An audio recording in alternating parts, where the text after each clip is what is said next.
the professionals who did not progress in the recruitment process were not the least capable ones. They were being removed from the shortlist for reasons that had nothing to do with their track record and everything to do with a handful of specific things that I believe are easy to fix. And this is what this video is all about, the 4 things that you can fix to get to the shortlist and, fingers crossed, to get the job. In my corporate career, I've spent a long time in hiring mode, reading the recruiter's brief, the chosen resumes, and helping the selection panel decide who got the call. And I learned this first to advance my own career in the corporate world, and now I use it to help my coaching clients, my podcast listeners, and you. And here's the first reason your job search may be stalling. It's the overqualification trap. Let me say the hard thing first. If you look too big for a role, and a lot of time you do, you won't get that role. There, I said it, I will probably die on that hill, I know, but it's a genuine, tough position to put an employer into, because the worry on their side is almost never whether you can do the job. It's the flight risk. The fear that they have is that you will be gone the moment something better comes along. And to be honest, can you blame them? And I'll be straight with you, that fear is not coming from nowhere. I see this all the time. I see this happening with my coaching clients who level down before they reached out to me and now they regret it. And there is a large meta-analysis, 25 years of study looking at people who feel overqualified in their roles. And on average, yes, they report a stronger pull to leave. So the pattern is really real and employers aren't just imagining things. But a pattern across thousands of people say nothing about your situation, does it? Now, looking from your own position, things feel different than that. I know because I have been in your shoes. Maybe you've probably felt that rejection from a role that was more junior than your previous one, and you just assumed it meant you weren't good enough. If you can't get this role, imagine getting a better one. Well, it feels impossible, but it usually means the exact opposite. So if this has happened to you, I understand if you were confused or even angry about it. Just be angry at the situation, not at yourself for trying to get back into the job market, not at the employer for trying to make the best decision for their company. I'm going to share with you an example. I had a client who'd taken a company from a 40 million revenue to a 600 million revenue in a few years. And that is extraordinary. And that exact number made some employers unwilling to even talk to her. They took one look at her job application and assumed that she'd be gone within a few years. So here's how she addressed the issue and how I would recommend that you think about it as well. Address it head on in your materials, your resume, your cover letter, your conversations. Explain why this role at this stage of your life is a deliberate choice and not a fallback. That one move that you do will diffuse most of their fears. Another example, very recent, is when I discussed this situation with a client of mine that had been applying for roles that were more junior than the ones that she had before.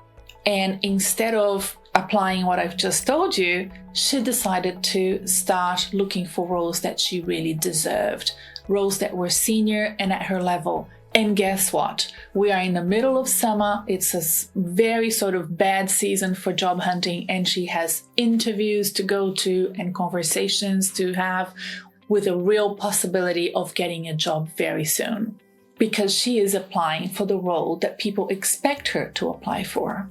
So that's the first reason, overqualification, and it's the obvious one, at least to me. The next one is a bit more complicated. Reason 2 is that your value is not translating, and this happens a lot with experienced professionals. You have built a career on reputation, relationships, and results. For many years, people may have known what you could do because they had worked with you, heard about you, or seen the outcomes of what you delivered. But when you enter a job search, especially outside your immediate circle, you are suddenly speaking to people who do not have that context. And then you find yourself in a situation where you have to introduce yourself to a room that doesn't already know you, and you don't have your story ready yet. That is where many senior candidates lose momentum because they've never had to tell their story before. So this is where I would start if I were you. Get clear on that story, the story that you want the market to understand, the specific problem you solve, the proof that you've actually solved it, and why it matters. Not a list of roles, a through line. Again, not every role you've ever had, and please don't start from the beginning of your career. Instead, reflect on the pattern that makes your experience relevant now and tackle it head on. Trust me on this, once you've got it, everything else gets much, much easier. And building that story is exactly the sort of work that I do with my clients. So if you want my support with this, go to my website, renatabernardi.com, and book an introductory meeting with me. I will tell you quickly if I think I'm the right coach for you, and you can assess if I'm the type of coach that you need. There's a link in the description below. So that's the second reason. And the third reason is your network, but not in the way that people think about networking. And I know many senior professionals hear that and think, my network is fine, I have already been in touch, I know a lot of people, I have already spoken to everyone I know, and you probably have. But the question is not whether you have a network. The question is whether your network is connected to the role, sector, or level you want next. It may be that your network is strongest in the world you are trying to leave, not the world that you are trying to enter. And this isn't a personal failing of yours, it's just how human networks work. Sociologists even have a name for it. It's called homophily. We naturally cluster with people like us in the same field, in the same level, the same world that we already work in. It's one of the most consistent findings in social science. But if your next role is in a different sector, a different type of organization, or a slightly different level of responsibility, the people who can help you may not be the people closest to you now. So this is what I would do if I were you. I would look at the role you want next, then look at who you know in that world. Who works there? Who recruits for it? Who has moved into it before you? Who understands how decisions are made there? The space that exists between your current knowledge and what you need to learn is your homework. That's most likely the weak point of your job search strategy. So again, the gap between where you are known and where you want to be known is often where the job search gets stuck. And before you send more applications, ask yourself this.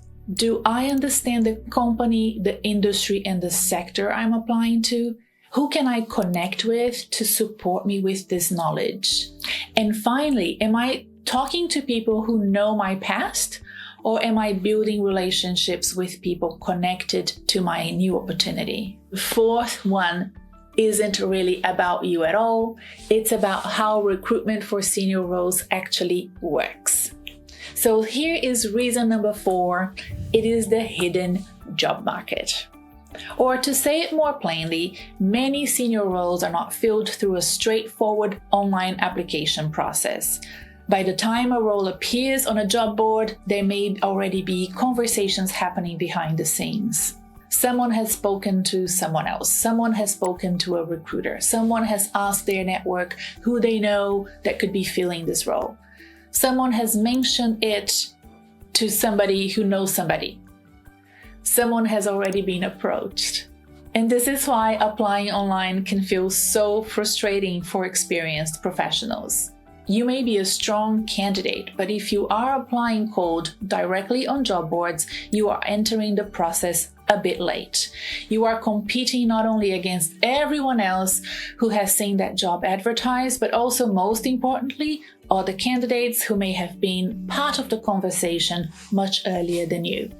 In my career, I saw this very often from all sides, as a hiring manager and employer, as well as the preferred candidate, as well as the candidate that was left behind because I applied online with no connections into the company or even the industry. The role was very often decided before it was even posted.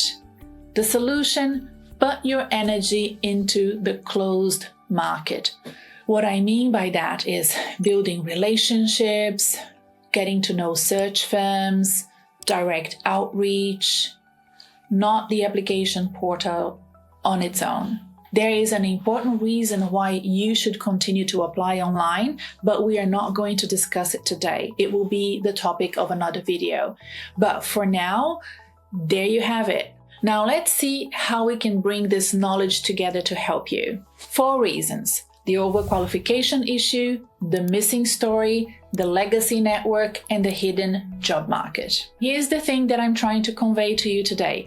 Your job is not to fix all 4, it's to find the one that's actually your personal bottleneck, or the biggest bottleneck that you have right now, and fix that one first and foremost, because the highest value move for you right now is that diagnosis and finding that bottleneck. Fixing the wrong problem or focusing on the wrong problem will waste you months. And worse, you will quietly confirm that horrible little belief that nothing you do is working. A good way to work out quickly is to trust your intuition about this. And if something that I said today makes you flinch, that's your answer. Start there. So your one task this week is to pick a single reason that matches your real stall, not the easiest one to fix, and then you take that first step on that one lever. One reason, one positioning adjustment.